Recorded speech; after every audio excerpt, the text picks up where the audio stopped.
Bruce, how are you? Oh, me? Yeah. I'm fine. I'm great, doing wonderful. Life is good. Okay, so we are live streaming now to YouTube. Welcome everyone to our e-commerce business roundtable. And there you go, more recordings going on. Again, I'm Sanjay Dalal, the founder and CEO of oGoing. Welcoming you today, September 22nd, to our e-commerce business roundtable. Thank you for joining. I apologize, I had to reschedule to a week later, but I'm glad that some of you have actually arrived today, so I really appreciate that. And joining me today is Dan Waldrop. I'm going to introduce Dan in a little second here, but I call him the e-commerce guru. And I'm really, really happy that Dan agreed to join us and share some of his insights today. And before we get started, I'm going to share with you a couple of slides here, and then we'll get started with the formal roundtable where everybody gets to share their story quickly. And again, welcome everybody to our roundtable. And the focus today is on e-commerce and ultimately how we can sell more online. What is the magic recipe? What are some of the trends? And what do we really do to do more business online? And I wanted to share this quote from Jack Ma. He's the founder and CEO of Alibaba, well, ex-CEO now. I think he has given the reins to the current CEO. But I think this kind of pretty much sums it up. For e-commerce, the most important thing is trust. And I'm going to have Dan talk more about trust, when we have our fireside chat with him, and we'll talk more with him later on as to why trust is so important. And I think it goes without saying. Sell more online. That's our slogan for the day.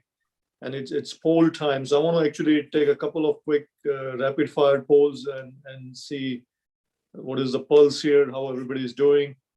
And here is poll number one. How is your business now compared to last year?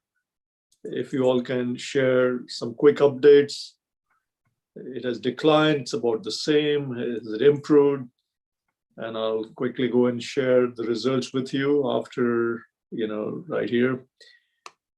We're going to end and share the results. And it's good to see that some of you are saying it's about the same, and some of you are saying it has improved. So definitely, we're not seeing any declines compared to what we were seeing last year, where we're in the midst of a pandemic. So it's really nice to see that the trend is positive. And I think we'll keep it going that way, as we'll say.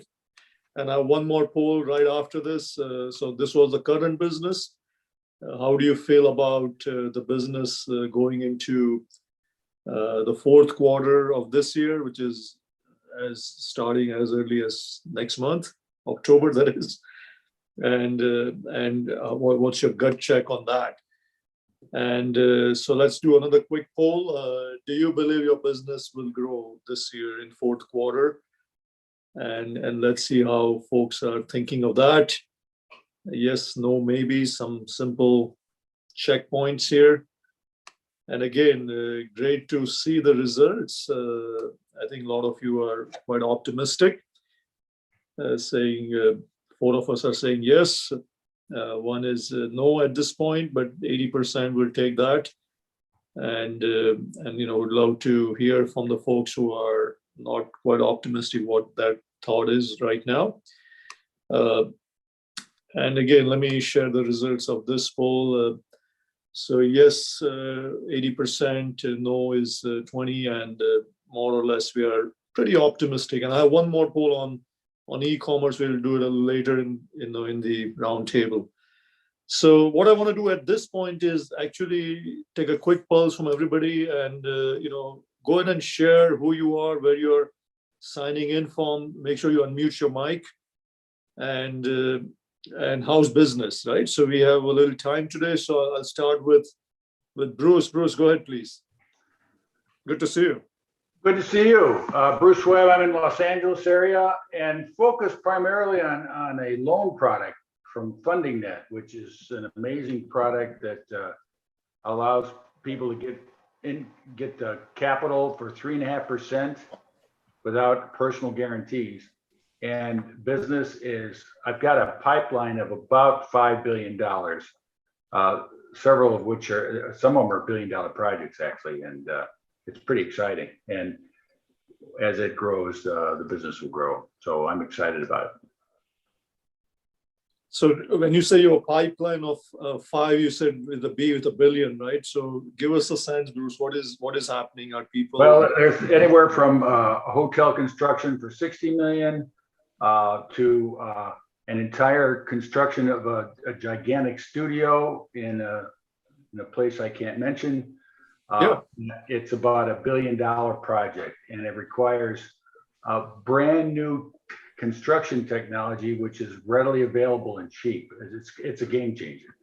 So, and then everything in between. There's other studios that want to be built. There are movie productions that want to be made. There's some other large construction, real estate construction projects that we're looking at funding. That's phenomenal. That's phenomenal. So Bruce, I'm assuming then your business is in the business of funding or lending, and how easy or difficult it is right now for let's say a startup or a small business to get funded. It's great for a startup. If somebody has a good idea, they have to have at least $1 million they can put aside for a year. That's the only kicker. No one can touch it but you got to have at least $1 million. If you do, they'll lend 4 times whatever the amount is, whether it's $1 million. For the one project, it's 300 million. It's become a $1.2 billion project, which will make me very rich. So they're just exciting things. So $1 million set aside, then you can just turn that around and get a pretty big loan on the $1 million. You get $4 million off of that. For a 4-year loan, 3.5%. Again, no personal guarantees. You just need to have that $1 million set aside. At the end of about a year, they release it, and the money you get, it waves up over time. So you don't get a lump sum up front. So it's not like you go buy a piece of property with $4 million. You have to rely on getting it within 9 to 12 months, which is what a construction project or a movie or people waving out. They have marketing plans. They want to wave their product out. It's really more suited to that.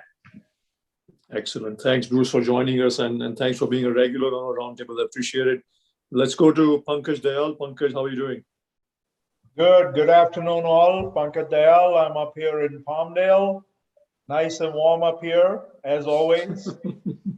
So I'm in a very specific area of the financial services business. I work with businesses only on retirement plans. 401k is obviously the most common. And I do work with just about any of the major service providers. So anybody that has anything to do with a 401k, has any questions, whether you have a plan or you are looking to set one up, I can help you.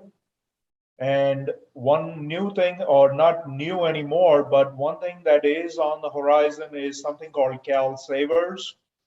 So if you're a business in California, and you have more than 5 employees, you are either, and you do not offer a retirement plan for your employees, you will have to enroll them in this thing called Cal Savers. So it is time now for you to make a decision whether you want to go with Cal Savers, or are you better off setting up a plan for yourself and including your employees in it. Any questions, please let me know. 661-524-9052. Thank you. All right, Pankaj, I appreciate the message and the update on Cal Savers. By the way, Pankaj meet Bruce, Bruce meet Pankaj. I'm sure there are ways you guys can collaborate on some of this. Bruce is talking to a lot of businesses, and I'm sure Pankaj can help some of them, and vice versa. Let's go to Harsh. Harsh, how are you doing? Harsh Chopra. Harsh, welcome. Hi, thanks for welcoming me. Did I say your name correctly, Harsh? Yeah, Harsh Chopra, yeah, that's correct. Yes. So I'm in the production finance space at Apple Studios at the moment, and I've been in the industry for about 12 years now. And on the side, I've been trying to dip into a few different avenues. I do personal finance coaching for individuals. And I'm also trying to get into the e-commerce space a little bit more as a passive income route. And so I just was curious to learn more about it on this this workshop, and just learn more in general. So I'm open to different ideas, and how I can go about doing this as a passive income route, basically. That's great. Thanks, Harsh, for joining. Is Kunal with you, Harsh, or is he part of the team? No, he's actually working on creating an Amazon store himself. Hey, I'm actually online. Can you guys hear me? Perfect. Yes, Kunal, go ahead, please. Hi, Yes. I was just having some problems with the Zoom session. My name was spelled as Hirsch's name, and I can't get my video running right now. No but worries. We I can just want to still hear you. introduce. Go ahead. Awesome, perfect. So my name is Kunal, Hirsch's brother. Nice to meet you guys. So yeah, basically right now I'm working on creating an Amazon FBA store. It's in process. I've gotten most of the work done. Now I'm kind of just waiting on the products to be sent to my Amazon store. That's where I'm at currently. So I'm still trying to learn the whole foundation of how it works and the potential of it. Been doing the research on the back end. So yeah, here I am. Thank you, Kunal, for joining, and I'm hoping that you can at least see some of the interactions that we're having. We also have Nabil, who has joined in. Nabil, can you share who you are, where you're signing in from, and a little about yourself? I see you dropped in your email here. I'm not sure if you're able to chat, please. Go ahead, Nabil.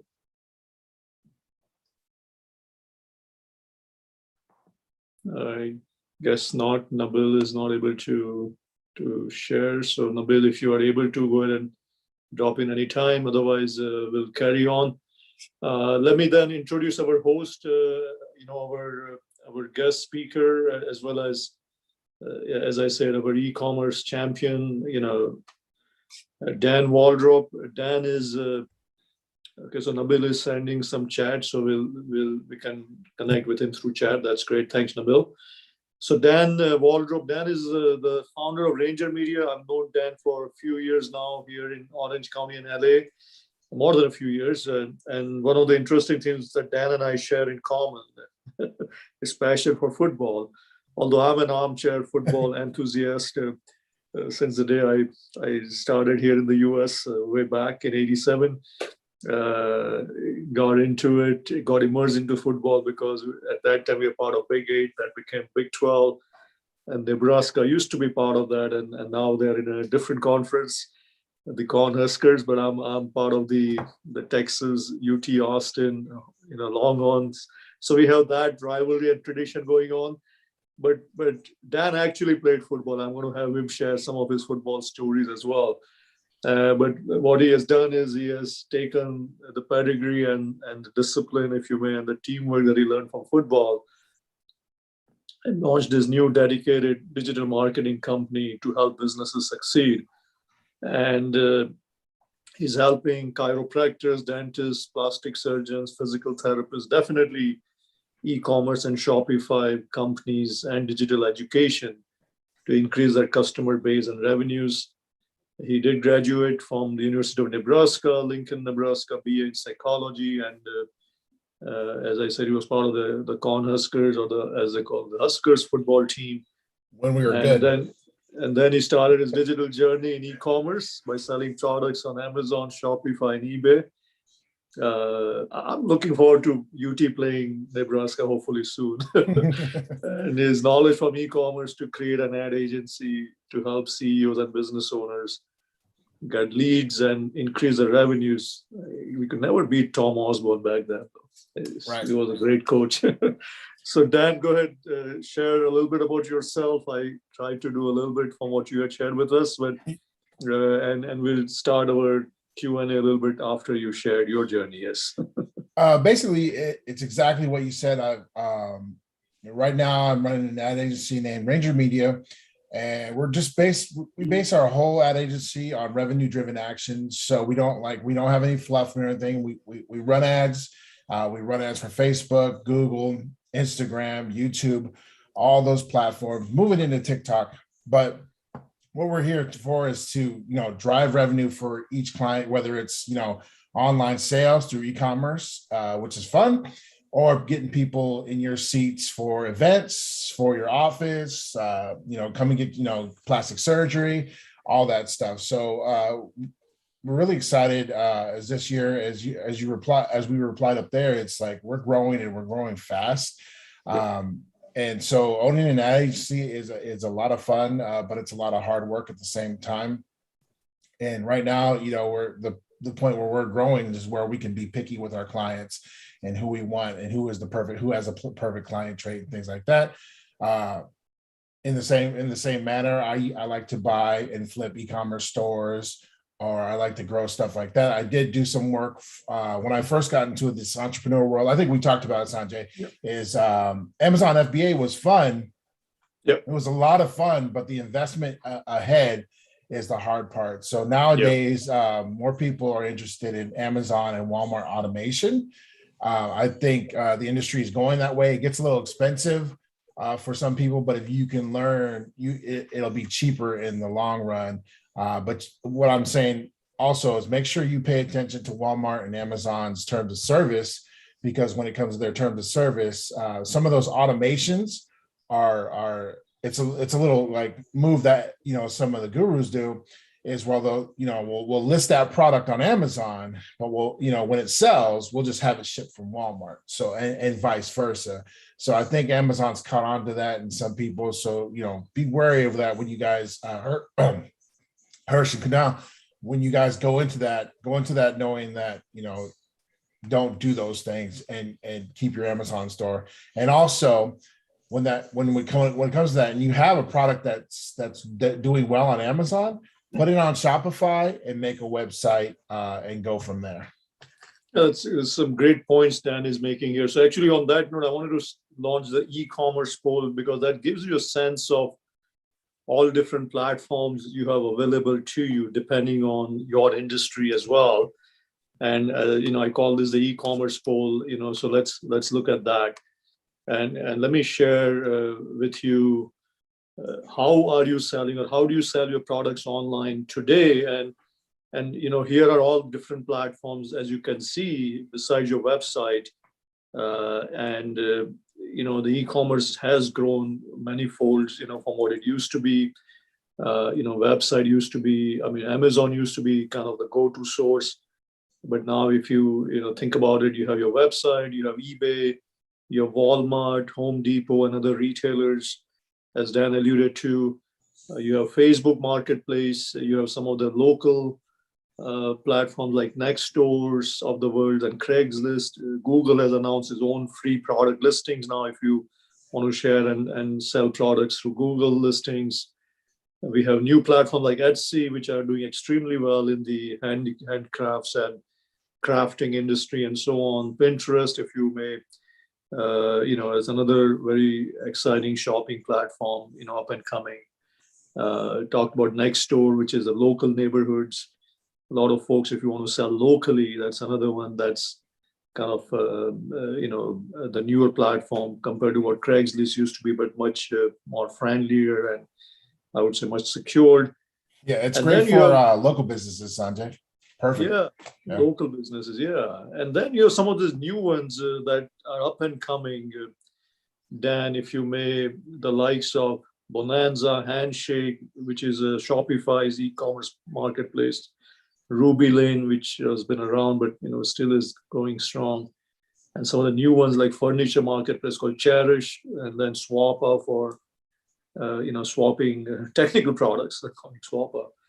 And Poshmark is an up and coming, which actually was founded by a good friend of mine from Silicon Valley, and where you can do a lot of clothing items. It started with the women selling clothing, which they have in their closets that they're not using anymore, and it has really taken off, and now it is expanding internationally as well. So let me go and end the poll here and share some of the results. But I guess the point to all this is you have available many platforms for you today to share and sell online. And I think the key for you is to leverage some of this and figure out what works the best for you, especially from the industry that you're coming in from. And I know the folks at Pop White have joined as well. So if anybody, either Natasha or Hark, wants to, chime in and share your story a little bit, please go ahead and do that. Sure. Well, I'm sorry, I was in other Zoom meeting, so I didn't hear the first part of it. What were we guys sharing? No, we just started the roundtable. We just had launched a poll, Natasha, on all different platforms. I don't know if you saw the poll or not. Yeah, I saw the poll. Yeah. Yeah, just go ahead and share, Natasha, about Pop White and what you guys do and how's business. Sure. We're an all e-commerce business right now. We are slowly getting into brick and mortar businesses as well. We're an all natural, made in United States teeth whitening company. We're using the color science instead of the normal peroxide or bleaching agents. So we're very unique in that aspect. We're actually in that kind of field, we're the only ones that's doing something like this with the color of science in sense of teeth whitening. So we're very excited right now. We're in Macy's. We just got signed on to Walmart Marketplace. We're finishing up some of the contracts with Target, Nordstrom. We're trying to get into a few other ones, I think Saks as well. So we are working with a huge companies right now, trying to finish some of the contracts as well. We're also in a lot of B2B businesses. We sell Profi paste, which is a polishing paste. So we sell to a lot of dental offices, but we also sell to a lot of dental distributors. So we do pretty well on that as well. So that's a different aspect of our business. So we have to not only focus on our consumer business, but we also have to focus on our B2B business side as well. So it's a little challenging daily because you have to not put your eggs in one basket. You constantly have to spread it along, go different avenues. So we do email campaigns, we do social media, we get videos done and stuff like that. So it's constantly an evolving door. And right now we're finishing up final stages of our new product, which is a new teeth whitening pen. So we just finished a call with our doctor. So we should be launching that in end of October. That's Awesome. great. And Dan is here, so I'm sure Dan may have a couple of thoughts for you, Natasha. Dan, go ahead. I might have some questions too. I like it. Yeah.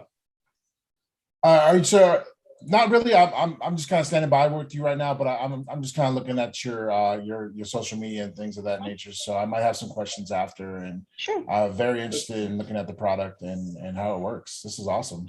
Sure. Thank you. Yes, absolutely. And thanks, Natasha, for joining and sharing your story. So let me go ahead and share with you some of the trends that we are seeing in the marketplace, in the e-commerce. And what I'm going to do is make it interactive. So I'm going to ask Dan some questions as we are looking at a trend. And folks, this is your roundtable, so feel free to jump in and share as to what you believe is happening with you. First and foremost, it is an unstoppable industry, right? So if you look at the trillions, it is a 4.9 trillion industry this year already, 2021, e-commerce, and it's only going to keep growing. So if you're still on the fence of thinking about it, I guess you better get on it. That's one way to put it. Yep. But let's talk about the penetration rate. It's actually going to keep increasing. So from 15%, or actually 15 to 20%, as we saw thanks to the pandemic last year, the prediction is it's just going to keep growing to 25%. So again, nothing. But this one is where we'll talk a little bit more about, Dan, the mobile shopping.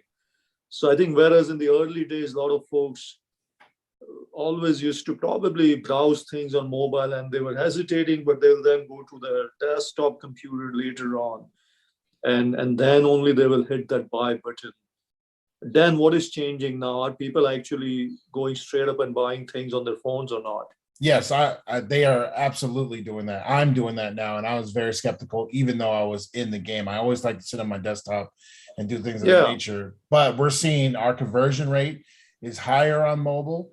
Our conversion, our leads are higher on mobile. So what the most important thing here is if you see that trend going that way, your site, your website, either if you're using Amazon, if you're using Shopify, needs to be optimized by mobile the most. If you have anything broken, if you have pop-ups messing up the flow of traffic, anything that messes with the customer journey, they're going to bounce. And a good way to see that, if you guys have a site, Amazon won't let you have that that ability. So if you're on any other website that's outside of Amazon, outside of Etsy and those things, you can put a thing called Hotjar on your site and see how people are traveling along in mobile, desktop, and I guess iPad, but I never shop on my iPad. I never even click on ads on iPad. But you want to do that, and you want to, every ad that you're running needs to be optimized for that experience. So if you're on TikTok, let's make it look like a TikTok. If you're on Instagram and Facebook, the most important thing nowadays is UGC. And if we go back to Natasha's company, Pop White, correct? Pop White, yeah. You want to take away from people like Snow. They're big in the game. They are really good at their advertising because they use user-generated content. That is the best way, especially in the I guess dental teeth whitening market and things of that nature. Snow is the people. They've already paved the path on how to advertise, and you can take a bite out of that industry. No pun intended.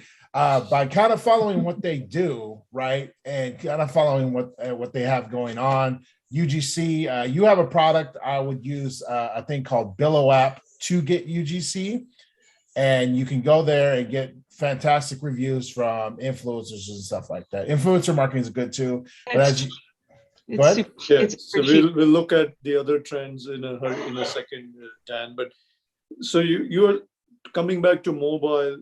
You're saying people are not hesitating anymore. They're hitting that buy button.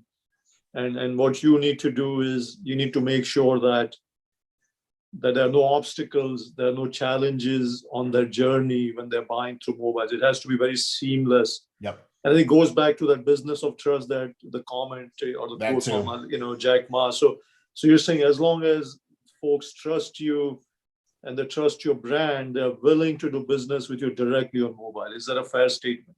Agree. And also one little tip, don't make your customer journey so long away from Facebook. The more clicks we get out of Facebook, the less chance they're going to buy. So it needs to be add to cart, pay, and get out. And that's the next trend. You talked about Facebook and Instagram and some of these new platforms, including TikTok.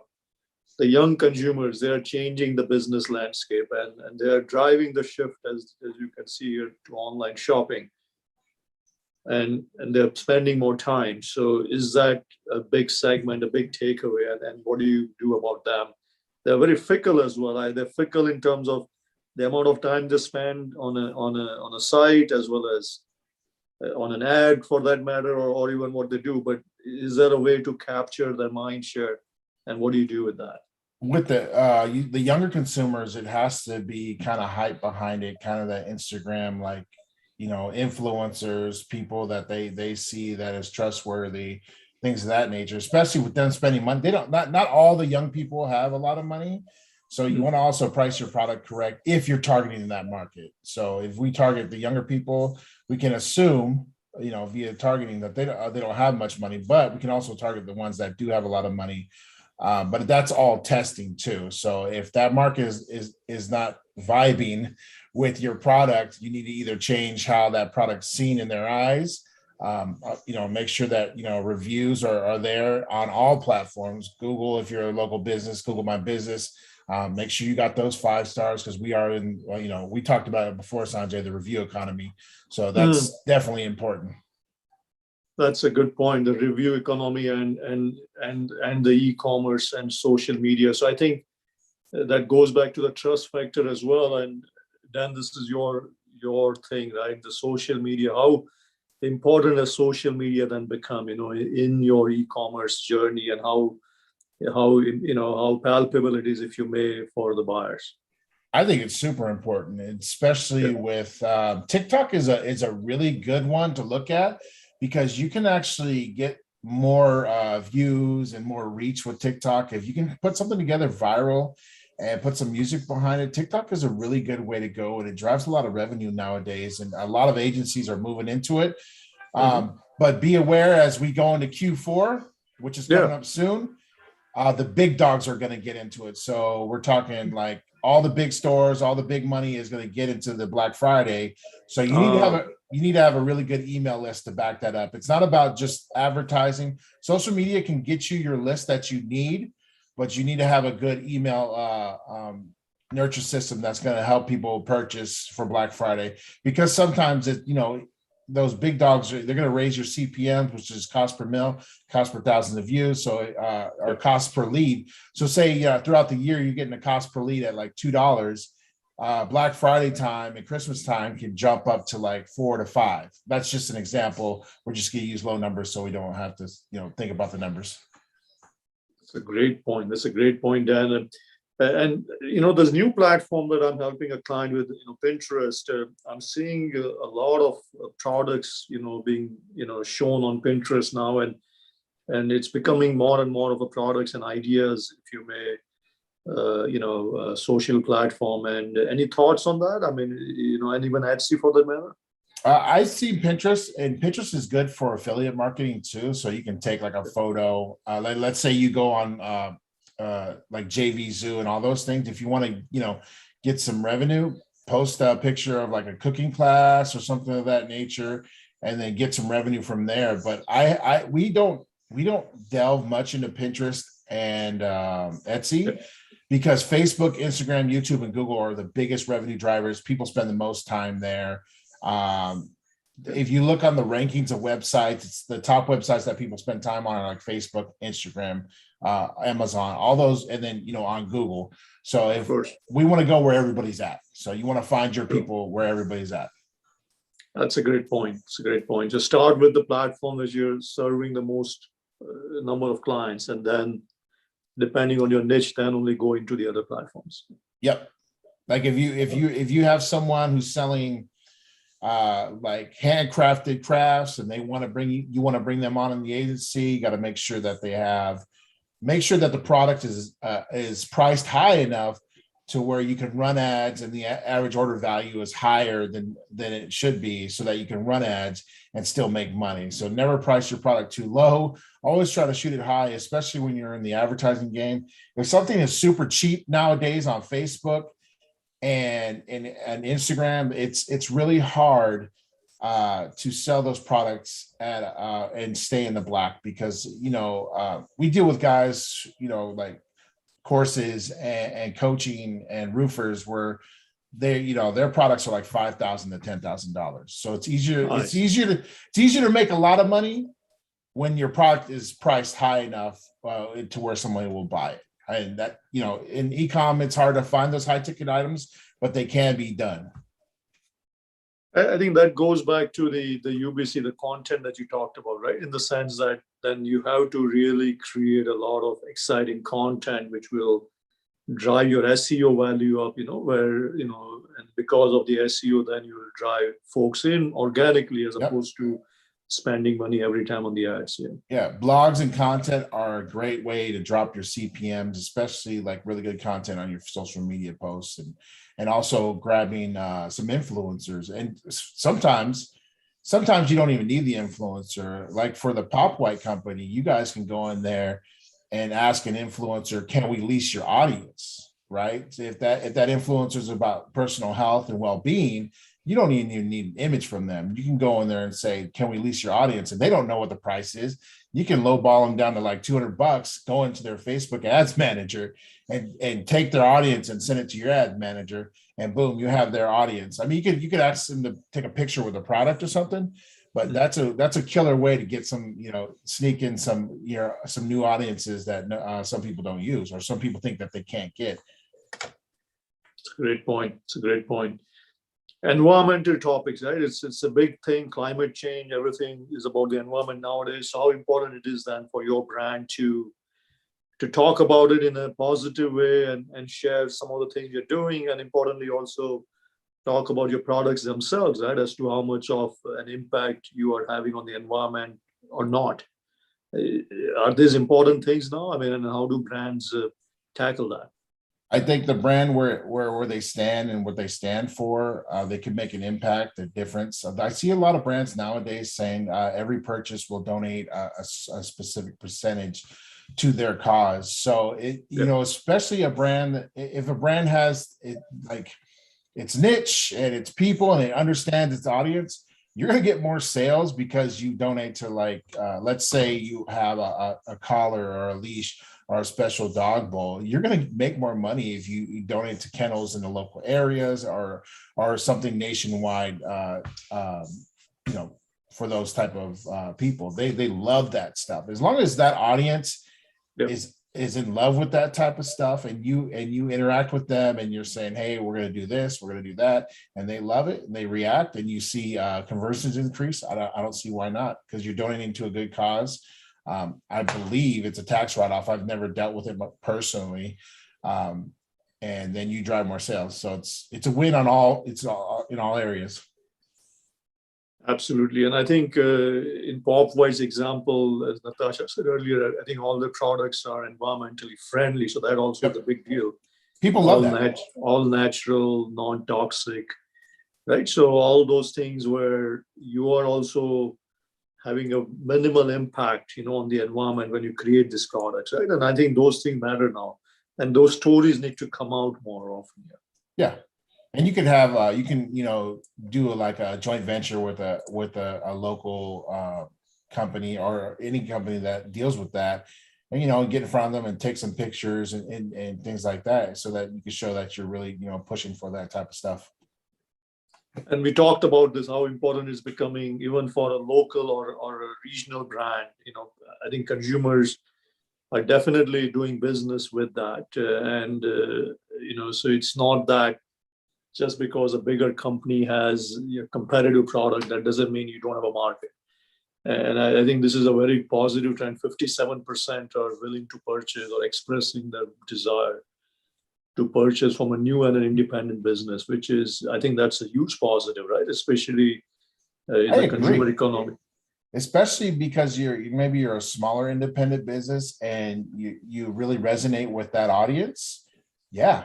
Because if you look at the big audiences, they don't need to take the time, the big business, they don't need to take the time to be like, oh, we love what you do, or we love this audience. And when we have a smaller audience in a smaller business, they're gonna be repeat buyers all the time.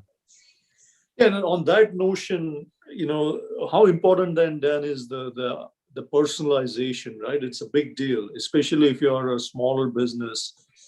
How you personalize the experience for your buyers, right? Especially online. And then after they are bought, what are the things you do for them? I think that kind of personalization where you really reach out and almost have an, one-on-one conversation, if you may. How important is that for repeat purchases as well as for creating, even more loyalty? In the e-commerce space, it's how they treat their customers. So I just bought a molecule the other day, right? I felt like I was unboxing an Apple product. I felt like I had a customer experience that I really liked. The app is amazing, and the app is a great way to keep in contact with those people. So I bought a molecule. I love it, and I wanted more because they made it so easy for me to set up. So easy for me to take care of, and the app is intuitive. Same with Quip. Quip is that toothbrush company. They have an app, and what do they do inside of their app? First of all, their packaging is amazing, right? So I enjoy that. Quip also has an app that gives you points for brushing your teeth, right? Oh, wow. Sorry, that's my molecule going off right now, actually, if you can hear that. But that customer experience, and also, always emailing them once a week, some content, emailing them once a week with some, here's a discount for your next purchase, and keeping those people buying your products, especially products that are going to need to be replaced over and over again as a monthly recurring revenue. That's fantastic, right? So that, and then just kind of understanding your customer and not stepping outside of those bounds and offending your large customer base. That's why you won't see some companies won't do that. So they stick with that. I have my own personal brands that I stick with no matter what. And I'm sure that everybody in this audience does too. From the pen that you write with to your backpack to your computers, things of that nature. It's a great point. It's a great point. I think the apps, if you have the resources, I definitely recommend building a beautiful app, that your consumers can use and launch it on the App Store and really talk about what benefits your buyers will see from it. But I think that can be a huge value add, and I think it will bring even more loyalty. And talking about an app, how important is this becoming, right? The whole business of augmented reality, where you're really visualizing the experience your buyers can have, especially for products that they're going to be putting in the living spaces. I mean, let's talk about that, Dan, a little bit. I think that's absolutely amazing. You can try on a shirt without buying it, or you can, place a bed or a nightstand in your room to have a deep understanding of what it's going to look like, so that you don't have to waste your time making a purchase you really don't need. I think that's and we all know how we don't want to return things. It takes us forever to I got to return. It just sits on the table, and you're like, oh, I got to go to UPS. I got to go to the post office. And I got to put it in the box. Even when we talk about Amazon does that, but they make your return so much easier. Nowadays, Amazon, I don't even need a box. I can just take my product and give it to the person and scan the phone. Make it easy. Like I said in the beginning, make it easier for the customer to shop for your product, and you just make money. It's just constantly cashing in. Yeah, but I can't say enough about the augmented reality, and by the way, the tools that Apple and others, they provide, if you want to develop AR into your app, and it's just mind-boggling, right? You can literally put the product, or the device wherever you want to put it, and see how it's going to look. It's amazing, right? Within your space, and I think this goes, and as you said, with clothing as well. So I think this experience, I think it's about the visual journey. Yeah. The more visual tools you share with your consumers beyond just the photos, right? The ability to share those videos, or that ability to share their experience as to what that product will look like when you use it. Yep. And how it's going to make you feel, that whole experience, if you may. The Right. visual experience with which AR can do a great job. I think that's second to none. Yep, And it I agree. requires some development effort, right? I mean, obviously the brand has to do a little bit more work to build that out, but once it's done right, I think the rewards can be humongous. I agree. There are some companies that do that really well already. We talked about personalization, Dan. Maybe I can ask Natasha here a little bit, if you may, Natasha, jump in. How important is personalization for your journey, especially when you have customers on both hands, B2C as well as B2B, and do you guys invest into some tools that help you get there? So what we do typically is what I do is I create customer journey maps for what kind of customer I'm trying to reach. So if I'm trying to reach more elderly crowd, like on a female demographic, because most females in their older household, they're buying for their entire household. So I'll create a customer journey map specifically for them, or a specific blog or email campaign targeting those kind of customer base.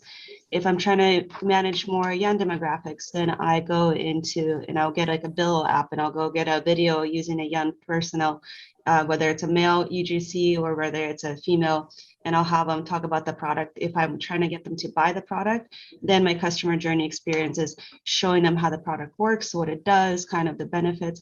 If I'm just trying to get brand awareness, then I have them the entire 1 minute or 60 seconds talk about how the product is different, what's unique about it. And it also depends who I'm targeting. If I'm targeting a female demographic, then I talk about how it's similar to the shampoo aesthetic, that it does the same toning as a shampoo. If it's male demographic, they're not going to know what that is. So I just have them talk about how it's just simple. It takes 1 second, you brush it and you go. There's nothing else you have to do. So it really depends on who you're targeting, and creating a customer journey map and figuring out how to get there. It's huge.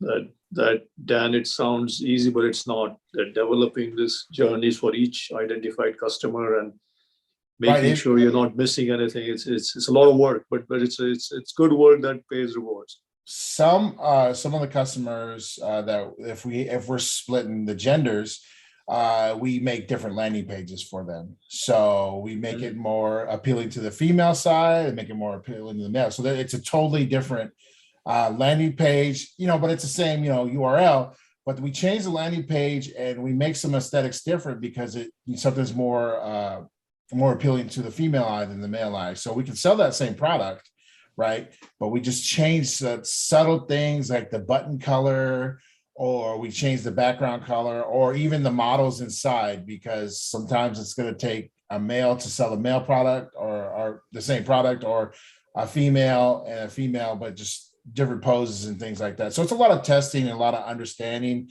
your market and who you're selling to. It's a great point. It's a great point. We talked a little bit about visual commerce, the ability for creating that visual experiences, I think that's on the rise. I can't say enough about this, right? I mean, look at some of these new sites out there.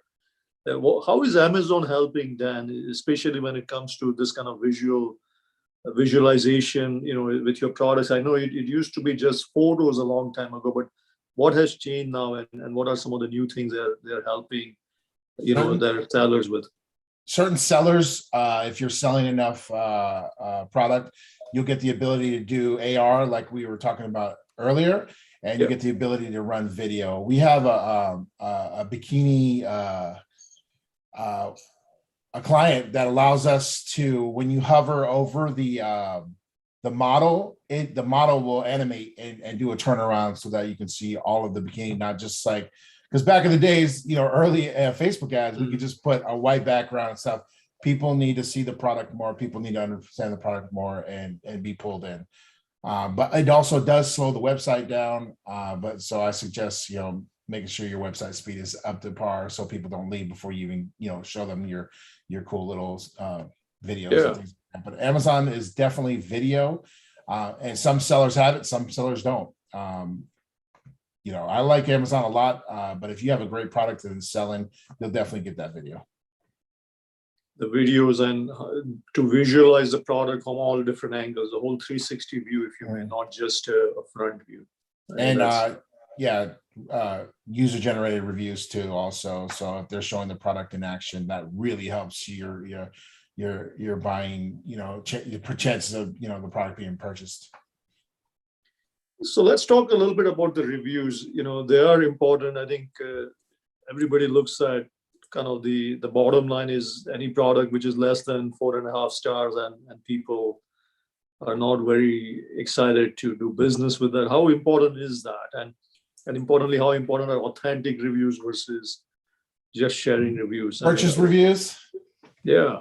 Yeah, we used to be able to purchase our reviews back in the days where we would give it to a service and you would give your product away for free.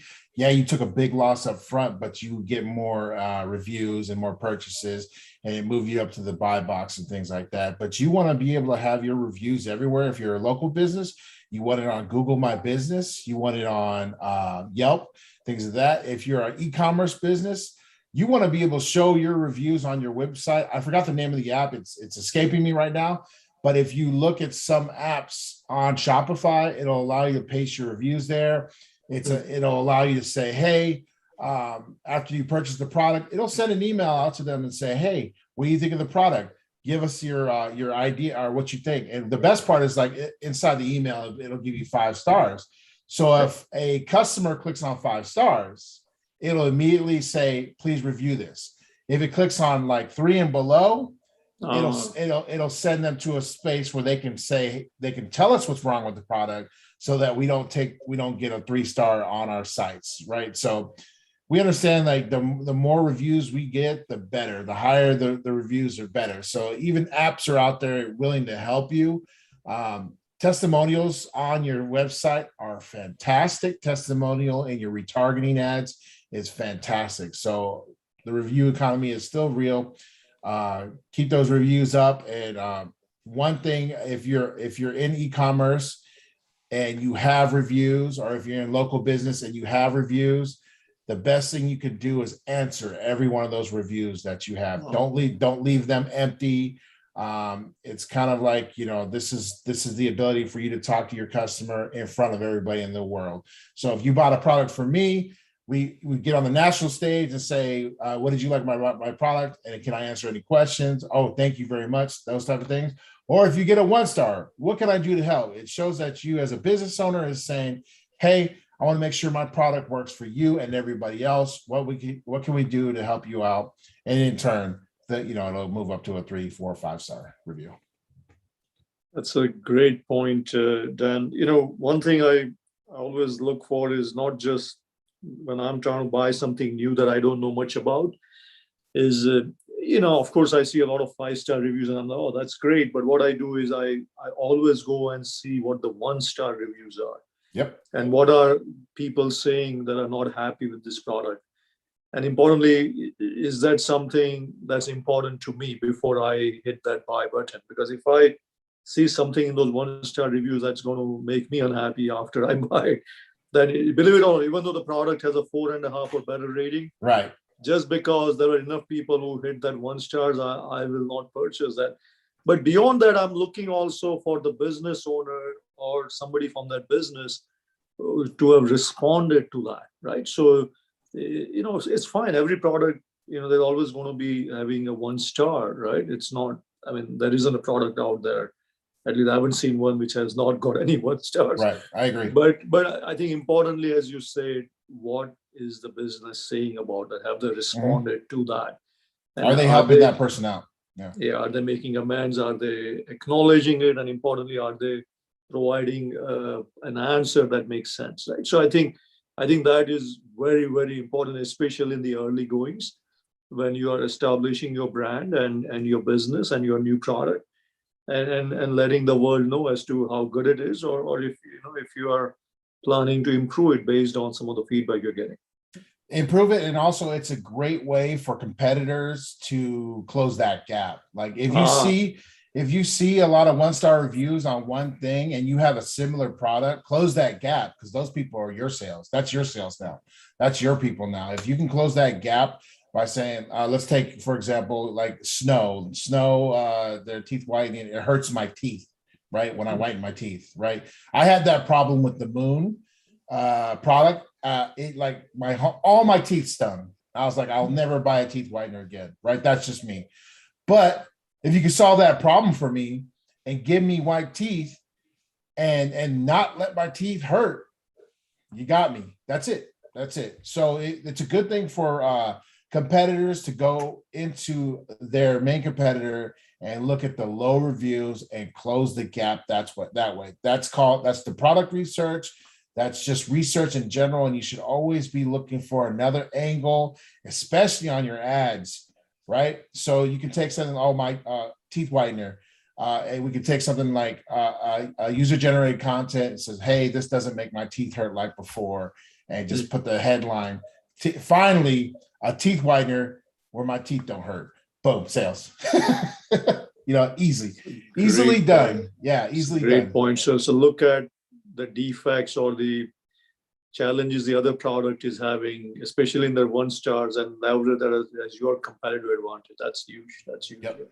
I agree. Like it totally, it's not even sneaky. It's effort, right? It's putting the effort in and saying, all right, I have downtime. I can watch Netflix all day, or I can go to my competitor's Amazon and Shopify store and take these reviews, put them in a swipe file, and then organize it to where it says, oh, okay, well, this is a problem they're having, and over 100 people have had this problem.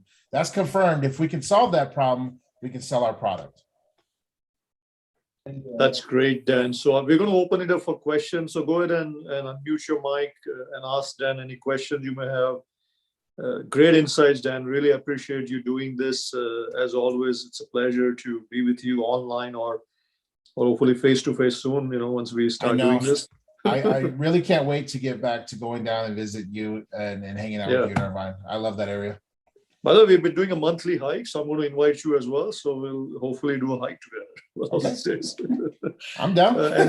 Any questions for Dan? Go ahead, please. Natasha, I know you have a few. No, it was not so much a question. It was also kind of just to tag on to Dan's kind of comment. When you get reviews, whether it's like if it's negative reviews, yeah, he's right. Like, of course, respond right away. Make sure the customer doesn't feel frustrated that nobody's listening to them, but also spin it into now a positive message, whether it's through an email campaign, whether it's through something on your website or social media. So like Dan said, like if it's a Moon company, your teeth hurt now, maybe they can spin it positively and say, hey, you can only put it on your teeth for 30 seconds at a time for maybe once a week. So kind of find a positive spin from that problem. So if there's a problem, find a solution and give the customer an answer. Because the worst thing, because I used to work for Mercedes as a sales manager for 10 years, and the worst thing you can do is ignore a customer. If a customer's concerns are ignored, you're going to have them talking to every single person, writing everywhere they can. They will spend the time to write the negative reviews. Where they're a happy customer, they'll just say thanks and move on. So it's very important not to just address the customer, but also to find a way to find a solution and answer those questions before they write those reviews, also whether it's on your website or social media. That's a great point. It's a great point. I think turning the negative into positive. So thanks, Natasha, for sharing that. Isn't it crazy to see that? It's crazy to see that people will go out of their way, spend hours to review you on every 100%. Site possible. You're like, and sometimes the review will be about the packaging in the mail, like, oh, my box was messed up, and I'm like, well, that's not even us. So I gotta spend my time responding to you and taking care of that. We've all been there. Typically nowadays, like only time I will review is when I have that 5-star experience, so that I'm not having that negative attitude in my head. It's all positive. I want that experience and I want that business to know. But some people are not like that. It's understandable. Absolutely. There are some companies based just on those negative reviews without giving names here. So, but I know John King has joined us. John, how are you? I don't know if you wanted to chime in a little bit. How are you, John? It's been a while. Yeah, it's been a couple of years. This is on mute, maybe. John, unmute your mic if you're going to share a little bit. I don't have a lot of other questions to ask Dan. I think this was very insightful, Dan. I thought we hit all the big trends. What about a new company? Any insight for that? If somebody is excited about a new product they want to launch, what are a couple of things they should think about?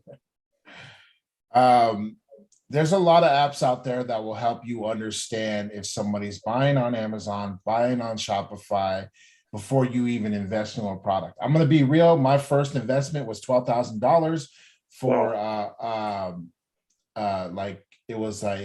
face. You know those things that Dr. Pimple Popper uses? It was a small case of those things for your face. They sold great, but there's so much competition that I had on Amazon. My problem was using PPC, pay-per-click, to get there. So I broke even or I lost. So you need to make sure that your product has a high AOV, which is, I always say, is to take your product off Amazon and put it on your own Shopify store. Also, nowadays, you don't even have to worry about searching for a product and things like that. You can go on flippa.com, empireflippers.com, and buy a store outright that's already making sales. Then you hire an agency that will increase those sales. Then you go ahead and flip that store yourself because you've already increased sales. You've taken care of the SOPs. You have advertising. If you're going to sell your company, you make sure you have advertising in place on all channels, Google, the most important, Google, YouTube, and all that stuff. But my biggest thing nowadays is that you don't have that huge barrier of entry that I did when I first did, which is just painful hours up all day, researching products, trying to understand, is this going to make me enough money, packaging the products myself and things like that. When you can just go to a company on Flippa or empirebuilders.com, I believe that's what it's called, and buy your own store that's already making money, invest 5 to 10K in it, use advertising, use an agency, invest in an agency that's going to increase your sales, increase your revenue, and then sell it for a bunch of money. I think that's one of the best things. It's like, find something that's already working and just latch onto it, buy it, and flip it. I believe I forgot his name, but he was a co-owner, co-creator of PayPal or something like that. He is now into that. That's where his private equity stands. That's where he makes his money. Is he buys and sells and he buys stores and flips them for four times multiple of that store. So buy it for 100,000, get 400,000. Yeah, you're going to put some advertising spend into it and stuff like that to get it where it needs to be. But he has a pretty good system of growing those stores really fast. Or you hire an agency that knows what they're doing and growing your agency and making sure that you don't even have to do it. Like Hirsch was talking about, automated type stuff where you can walk away. That's the best way to walk away, is put a team around it that's going to raise, to make the money for you. And then you just flip the store and you keep all the money and keep doing that. And then once you've done it a couple of times, it becomes really easy and things of that nature. Hey, Dan, I had a question for you when you have a chance. Yeah, go ahead. Well, first of all, thanks so much for the information, man. This actually helped a lot. One question was, so I'm trying to run a Amazon FBA store, but this is my first one. I have one question regarding, branding a product versus just selling it generic at the time, based on, just even if you sell it in a generic form, obviously polishing, the listing and making it look legit, just kind of like getting it so it communicates to someone out here, essentially, right? If you're getting it from like overseas and things like that. Is that where you're getting it from? Yeah. So what would you find in your expertise, whereas branding versus like trying to sell it in a generic vibe? Because I feel like Amazon, I guess once you get the reviews and I don't know how much people really care about the branding, because I guess you can kind of tell one, where the product's coming from and what the vibe is of the product, right? So if you get enough videos and reviews and things like that, how much in the consumer mindset would one care if it's branded versus unbranded? I think that matters between needs and wants. Like if I need a certain thing, I'm going to buy it no matter the branding. Maybe the price comes into play. Branding does come into play, but it depends on the product. So if it's like a toothbrush, it doesn't matter. I just grab one. But nowadays, Quip has taken over for me because they branded correctly and got me in the game. So it all depends on what your product is. If you want to spend time branding, I know in China, we spent a lot of time branding, but it cost us more in the end because they were creating the boxes. And then I had to go to Upwork to find a designer to design the logo and things like that. But if you're not, you have to have a brand name when you put it on Amazon now, correct? I don't think you actually do, but yeah, mainly there's a placeholder brand name you can put. I know under brand registry, if you want to actually have it as a legit brand under the registry, then yes, you have to show, I think, proof of the packaging and things like that. But most of these products, there's no brand registry, and it's kind of just putting a placeholder brand name, which is the route I'm going, as in a placeholder in the title of the product, as well as the data you're falling after, as well as basically there's a certain limit, I guess, that you can go to without having to register it in their system. And I'm noticing a lot of those there. And the thing is, for me, I'm especially if you're starting out and you're kind of testing some products out, why would you want to go, invest in the brand name, get the packaging done if you don't even know how it's going to sell? So for me, it's more so just let's get a placeholder name in, so it kind of just make it look more fluff, legit, make sure you're doing the product research, make sure the product's good, have your samples on point, etc. Right? So for me, it's kind of saving the investment in the entry point versus putting a whole mess of money in it when you don't need to, when you don't even know if the product's going to succeed or not. Right. That's the biggest problem on most e-commerce stores, if you don't know the product's going to succeed or not. So you're testing your products. So right now, I wouldn't worry about branding. I would worry about testing and seeing if you can get number one on top of sponsored, make sure that your product moves up in its rankings. So if you can do that, that's fantastic. And that's great. Brand it. Make sure that it's getting all the reviews and stuff like that. Brand it, then keep selling it. But it'll be interesting to see the data, because I don't know. I don't have the data of your product. If you want to get on a call after I would love to and just see your product, and like we can make a better decision there. I know most companies don't like to show their product, and I promise I won't steal your product because I'm already involved in my products. I don't have time. I don't have the time to go and take your product or things like that.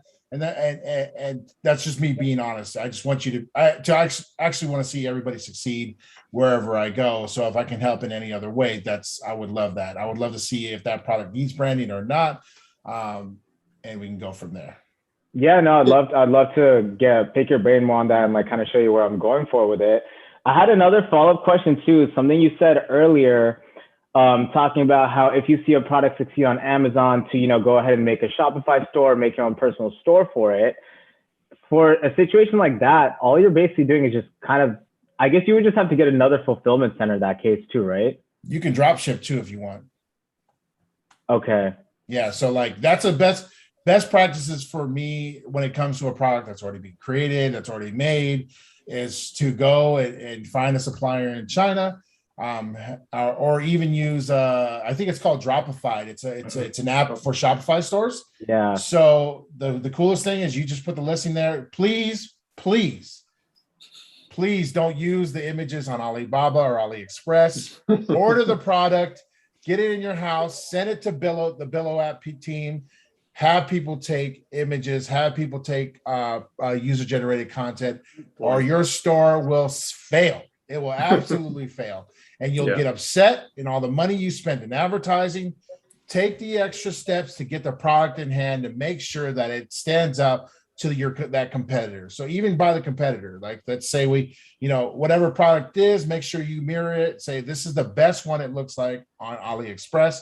Make sure that when you do, that you're figuring out, you have someone build a landing page so that it's a great landing page to one product, and make sure you sell them as many as you can. Get, hey, best deal, 3 of these, right? Best deal, 4 of these, best deal, 10 of these, right?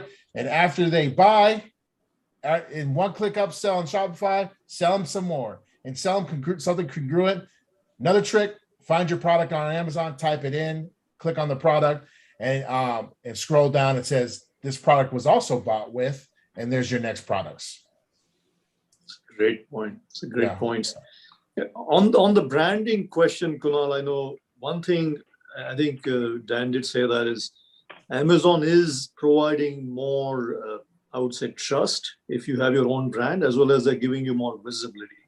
So one of the things that they're beginning to do more so is if you do have your established brand, which is hopefully trademarked or it's registered, and you sign up with that, Amazon is definitely giving you and your products more visibility, both on the Amazon SEO part, as well as, as and when you start running the ads. So one thing that will differentiate you vis-a-vis the ones who don't have a brand is the ability to stand out and get, I would say, more organic as well as more better pay, click-throughs, when you run the ads.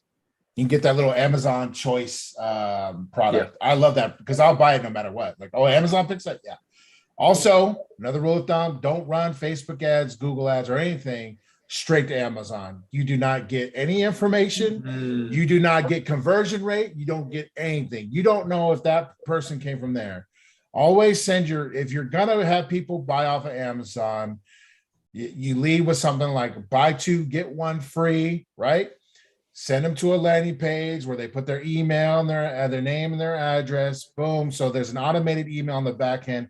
Hey, go to Amazon and buy this product. You can get 2 for free with this code.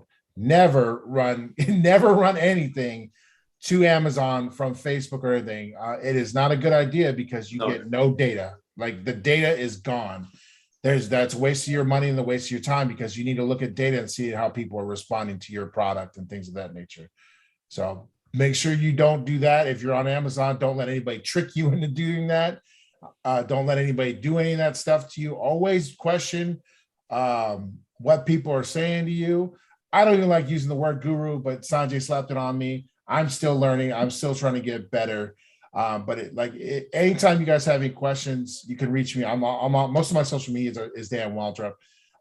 But what I'm saying is don't do that type of stuff. If people are telling you and selling you that, you can just run it, that doesn't work that way. Data does not exist for you on that side. And then Dan, I think also the important part that you said too, the reason why Shopify pages are important, you own the customer base. Yep. On Amazon FBA, you do not know who the customer is. You do not know their location. I mean, you know nothing about this customer. You don't know, you might be very successful on Amazon, but you cannot now translate that into your actual business on an e-commerce side. Amazon owns that customer. You don't have any email addresses. You Yep. cannot remarket to them directly at all. You are so right. You're so That's right. the only problem with Amazon. We do really well, but the problem is we don't own a customer base. I can't remarket them. I can't redirect them. I can't do nothing. Don't be, and to follow up on you, Natasha, don't be a one-legged stool, right? Have your product where everybody can reach it, where it seems like it's okay to reach. Like, okay, Amazon, right? And Shopify. My biggest thing is when I shop for a product and it's a product I like, I'll look for their Shopify store. If they have a Shopify store, I'll look for the Amazon. And I get caught in between where if I buy off their website, that I know that I'm giving them most of my money, because I know Amazon takes about a third, 30%. yeah, at least minimum, until you just and remember your ad spend on Amazon too. Or I go on Amazon and buy the product because I want it fast, which also moves them up in their rankings too. So I get caught between that and supporting the products that I like. But most of the time I'll shop off their websites. And then you can get deals and like customer relations, like you were talking about, Sanjay. Like I like getting things that say, hey, save this, save that. That's how I got this. Like I'm on their email list, right? Yeah. And they're like, buy 3 and get 25% off. I was like, deal, let's go. You know, I've been waiting. That's what's also important is email is very important. Email marketing is super important nowadays, especially like I said, Black Friday's coming up, your CPMs and your cost per lead and your cost per conversions, basically your cost per acquisitions are going to skyrocket because the big dogs are going to be dumping billions of dollars into Facebook advertising, Instagram, Google, and YouTube in order to get their customers or just keep their customers. But this has been an exciting e-commerce roundtable. I think, as you can all see, we can go on and on, Dan, Natasha, me, and everybody. But I'm wary of the time here. It's 1:12. So again, I wanted to thank. I know, Dan, right? It's amazing, right? When we're having a good time just flies. Yeah. So Dan, I want to really thank you for doing this. I think we can probably bring something more insightful, maybe narrow it down for some of the markets, maybe do a little series later on. But, we'll talk more about that. But again, thank you so much for helping us and sharing some of your wisdom. I definitely call you a guru, so I'm going to stand by that for now. Thank you for inviting me. Unless you don't like the moniker, then we'll talk about that. Hey, well, in like the influencer agency realm, you're kind of seen as if you're a guru, you're kind of ripping people off, and that's not my intention. My intention is to see people succeed based off my knowledge, and then knowing that I'm pushing myself. I have my own mentors in order to increase my ability to share with everybody else. So, one more thing before I let you guys go and all that. Make sure that you're not just doing direct-to-consumer type of advertising on Facebook and Instagram. Let's do some content-based strategies first that builds people up, and it'll drop your cost per lead. It'll drop your cost per acquisition. So content-based strategies, not even asking for the buy, right? So sometimes you put a video and you get a video view campaign up on Facebook. Just put the product and being used and being shown on box and all that stuff. That way you make your own, like sometimes you won't even need the emails because you've made your own audience of people who watched your video at least 50%. And so those people are really, really valuable to you because, and you have your own audience inside. So if you don't have an email marketing team set up, content-based strategies ads do well. Sometimes people don't want to be asked to be married on the first date, guys. Okay. So sometimes there'll be products. Sometimes there'll be products where people have a longer buying decision. Make sure you take that out of their minds. Okay, what if I buy that? What if I buy that? Like Natasha said, we talked about the bad reviews. This is one way we can spin it, is we can, have a whole content ad campaign just going towards, hey, it doesn't hurt my teeth, and have a lot of people talk about it. And boom, after we've built that audience up, slap them with a direct to consumer ad. Hey, you know, so-and-so is offering 20% off this product, blah, blah, and boom, your cost per acquisition drops because you've taken the time to run content advertising first. And that's typically where I'm going with some of my clients, and we're seeing better results that way. Happier people too. You won't get as many like 5-star people because you've helped them on their buyer's decision. It's a great point. So have educational content lead sometimes as opposed to just selling all the time. That's a great point. On that note, thank you again, everybody, for attending, sharing your insights, sharing your stories. And I'm sure Dan, you know how to reach Dan. If you don't, then just shoot me an email. I think he's going to share his contact in the chat. So if you're still here, feel free to reach out to Dan. Thank you again, Bruce, Harsh, Kunal, Natasha, Pankaj, the team at Pop White, of course, Dan here, John King was here for a little bit, and everybody else who joined from overseas, earlier as well, internationally. So again, thank you all, and we'll probably do a mini series again with Dan in the future on e-commerce. Until then, look for some announcements. We're going to do some marketing roundtables in the fall, and hopefully bring Dan as well, because he has a lot of insights to share on marketing, of course. So have a great week and see you next time. Thank you. Yep. Q4 is coming up. Let's go, guys. All right, guys. Cheers. I can't get out my information to everybody, Sanjay, but if you want to, like, if they ask you for it, just send them my Facebook, because I'm easy. I can get a hold of me real easy on Facebook. Excellent. Thank you so much, Dan. Cheers. All right, brother. Have a good day. All right, guys. Thank you, guys.